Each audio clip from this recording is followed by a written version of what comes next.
South Africa's African National Congress has held its 55th National Elective Conference amid infighting and the aftermath of an investigation into President Cyril Ramaphosa and events that took place at his Phala Phala farm. However, in the parliamentary vote last week, a majority of MPs voted to not proceed with impeachment against the president. Over 4,000 ANC delegates gathered at the ANC's political event of the year, which started on December 16. There, the party elected its new top 7 leadership, with the 7th position being a new one. Voting results were announced on Monday morning, with Cyril Ramaphosa being re-elected as president of the ANC. Now, the South African rand strengthened by more than 2% to 17.22 rand against the dollar on Monday, having started the morning over 17.60 rand ahead of the election results. The rand's fate has been tied to the president over the last few weeks after a report on the Phala Phala scandal in late November threw markets into a spin-over, uncertain about whether or not Ramaphosa would stick to it and stick out on his position. Now, this morning, joining me is an economist, Phelisa Nkomo, and she gets to let us understand how the rand, and of course the strength of the rand, or the value of the rand, was actually influenced by the president, Cyril Ramaphosa, being re-elected as the ANC head. Thank you so much, Phelisa, for joining the conversation. Thank you very much. Well, good afternoon South African time and good morning to your colleagues and your viewers at home. Okay, so let's look at the strengthening of the rand now and how Ramaphosa became re-elected. What is the correlation between the both and what does that imply? Because some people are saying that this means that investors actually have confidence in the South African economy and the president. So I want you to tie this together. Well, I mean, I think firstly, a lot of South Africans, by the way, are actually pleased for the election of President Ramaphosa at the elective conference, because there's a subliminal hope that a lot of people have that, in fact, is amongst a few people who will be able to pull through South Africa out of its current economic woes that it's actually experiencing. That's the first thing. I think the second issue is that it's a similar sentiment within the investor community. Hence, in fact, the rand had actually strengthened by 17% immediately after he was actually re-elected as the president. So obviously, his re-election, it actually signals continuity in terms of structural economic reforms that he has instituted. That's the first thing. I think obviously the other issue is that because he's been at the helm of starting several renewal, dealing with issues around corruption. I mean, you might know that we've had Zondo Commission, which was dealing with corruption in South Africa. So he needs to actually really deal with that as part of confidence building, both for the investor community, but also as well as South Africans. So there are a lot of positive sentiments around his re-election as the president of the ANC. And I mean, I think you probably saw the type of margins between in terms of the numbers that voted for him, between him and the incumbent that was actually contesting against him. And he does appear, in the investor community in particular, that he has a very clear vision for South Africa, and so that's why you're getting this reaction. Now, obviously, the key issue for me is always whether some of the positive sentiments around him are actually, benefiting South Africa, or is just the sentiments. I am aware, for instance, that just on the eve of the ANC conference, we've seen a shift in terms of our GDP growth, to 1.6 or 1.8%, just below 2%, which was signaling again some more, a growth perspective for the South African economy. So, I mean, in essence, we're still in that space of holding on to positive sentiments, and obviously at a practical level, we need to actually see how those positive sentiments get translated in the true economic recovery plan that is able to create jobs for South Africans and lift people out of poverty, and as well as address income inequality and social inequality. You've talked about his fight against corruption that in some quarters has been laudable while some are not too convinced. And you also talked about the fact that his economic policies is actually yielding results, as it were, no matter how modest it is. So can we deduce that the ANC is actually throwing his weight behind his economic policies, as it were, because for he to have been re-elected, it means that they are in support. So does this also transcend to the fact that his economic policies are in tandem with the vision that ANC has for the country? Well, I mean, not entirely, by the way. You know, one of the things about the African National Congress in South Africa, it's the oldest liberation movement, and it's really been transforming into a modern political party over the years. And it has its own internal challenges and as well as external challenges that it's dealing with. But one of the things that they've really been able to do is to really take good progressive policies over the years. But what has really been challenging is the implementation of such policies, particularly at the government level. But also there's been weaknesses around how the ANC, establishes line of accountability, where there's a bridge between the ANC as the governing party and as well as those it deploys into government in as far as executing the policy propositions that it had committed itself into. And we've seen this over the years, actually, where the ANC takes a progressive. So I'll make several examples, for example, around the economic policy specifically. And perhaps before I even make that, let me talk about the social policy. I do think that there's been a lot of consistency in that sector in terms of social policies. For instance, South African government spends just above 58% of its GDP on social protection, and as well as plethora of interventions around public health care, education, free access to education for poor families, and as well as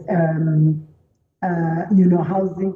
So there's a whole social wage and safety net that has been established for the poor, and South African government spends almost 59.2% of its GDP on social wage, right?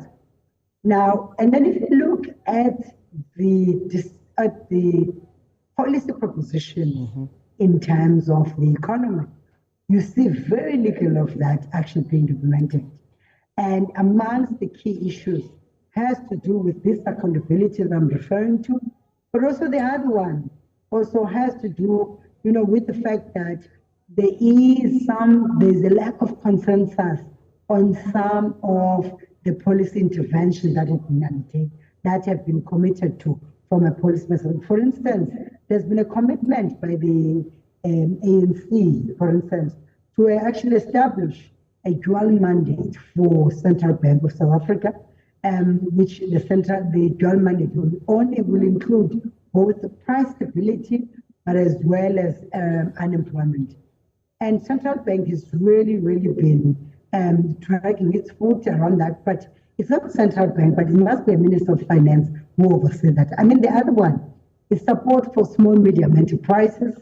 The other one is set aside for women-owned businesses. Okay. Young people and people in rural communities. I mean, there's even now, for instance, a standoff around public procurement. So we do see, a lot of delays and lackluster attitude towards, implementation of policy decisions that have been taken by ANC at the political level. We still get to talk about the influence that the women folk have had or will have looking at the re-election of Ramaphosa. But then let's take a look at the election. Of course, we understand that with this re-election, they also be in favor of Ramaphosa to get re-elected when South Africans get to take to the polls. Of course, Now, do you think that these economic policies that you've mentioned and the policy thrusts that Cyril Ramaphosa has pushed over the years will have some sort of influence on the voting pattern or voting behavioral pattern of South Africans when they take to the polls? Would you say that these policies would help him garner the much needed votes that he needs to govern the country for another term? That's a very interesting question. Perhaps the first issue we need to talk about is that President Ramaphosa, by the way, has really been enjoying more public support comparing to the ANC, by the way. So, in essence, one of his responsibilities as a new president is to really look at how the ANC can leverage on his brand equity. So his brand equity has really become so powerful, and the AIDS have really been below that. So, and I think part of the reason why you even see this positive investor sentiment over the appreciation of the rand is actually related to that. So that's the first thing. I think the second issue is that I do think that what the president really also needs to start doing, and I suspect ANC delegates who decided, and even branches decided to give him a second term, is particularly wanting to deal with or to leverage on his brand equity, but also to deal with the declining electoral support that the president has that the ANC has experienced in the 2019 elections, in the local government elections. So in essence, I do think that's the plan. I mean, the president, of course, is not going to be undertaking the work alone. He has a team of about, the top seven, but also as well as the National Working Committee, as well as the National Executive Committee. So within that, amongst the key things is actually really expected to do is to really provide leadership.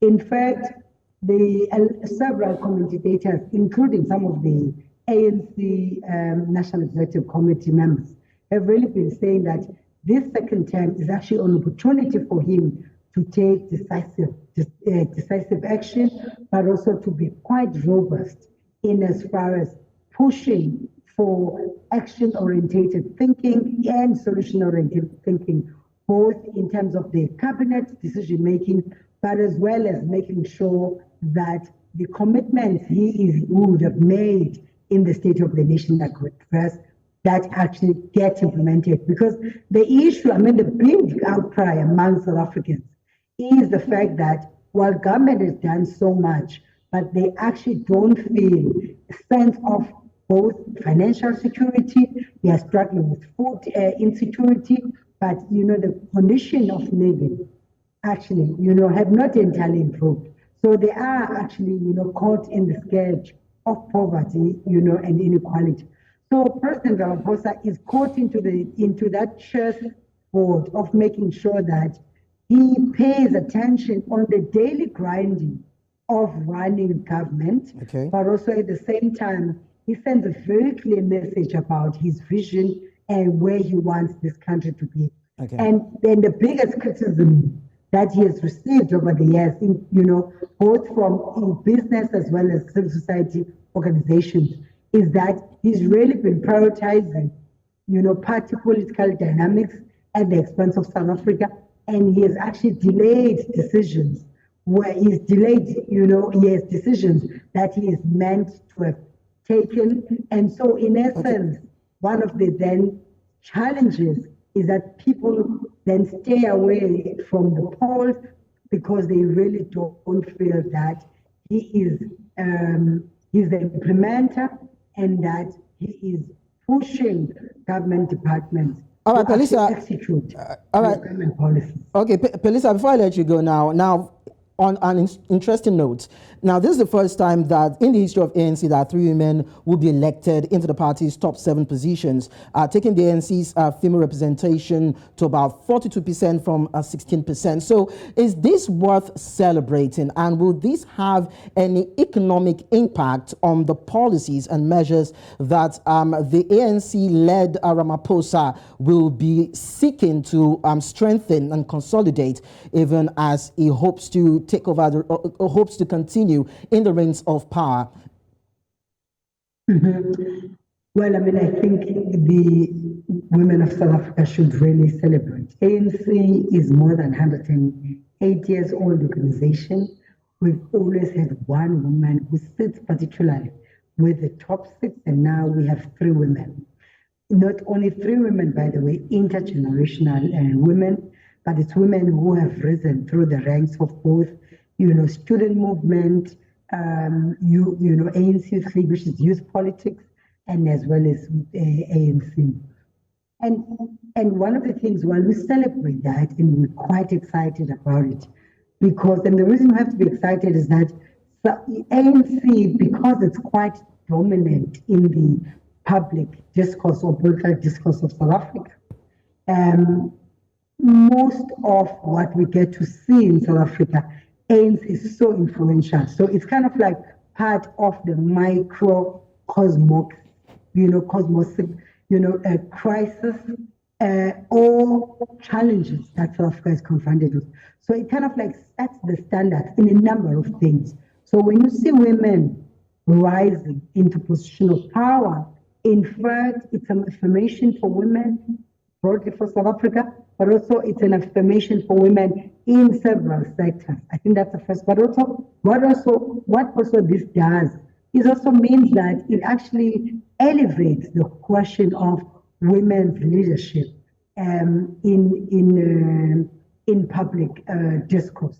So when it elevates that, it also means that other sectors are likely to follow suit because they are, seeing what the ANC is doing. It's also kind of restorative. But of course, we must mention the point that the ANC has waited for too long. It's currently in a crisis, and during a crisis phase, it's now getting women into leadership positions. Okay. And it's been sometimes, the problem generally in leadership, where women are brought in when institutions or organizations are going through crisis. And I do think that, and I'm hoping, in fact, that there are 2 things that will happen through this, that actually that will come to an end, that women's leadership capabilities will be recognized much more early, and that the other issue as well is that through the election of these 3 women in the top 7, is that there's going to be an establishment of a very clear succession planning and, developing a second level. Phelisa, we might have to, because I can see that you have a load that you want to let off your chest, but then we might have to pen the conversation there. And thank you profoundly for joining the discussion this morning. Thank you very much. I appreciate it. Well, whatever the political sphere thinks of Cyril Ramaphosa, that is the South African president, economists actually believe that he has proven to be extremely popular with investors and businesses. He's even becoming more popular within the women's circle. And it is widely speculated that a second term as ANC president signals a continuation of the economic policies that he has championed over the last 5 years. So that's how we draw to a conclusion today's edition of Business Edge. Do not forget that you can visit our social media platforms. We are at News Central TV. You can head to our website, www.newscentral.africa, and download our mobile app on App Store and Play Store. I'll see you some other time. My name is Lekan Onobanjo.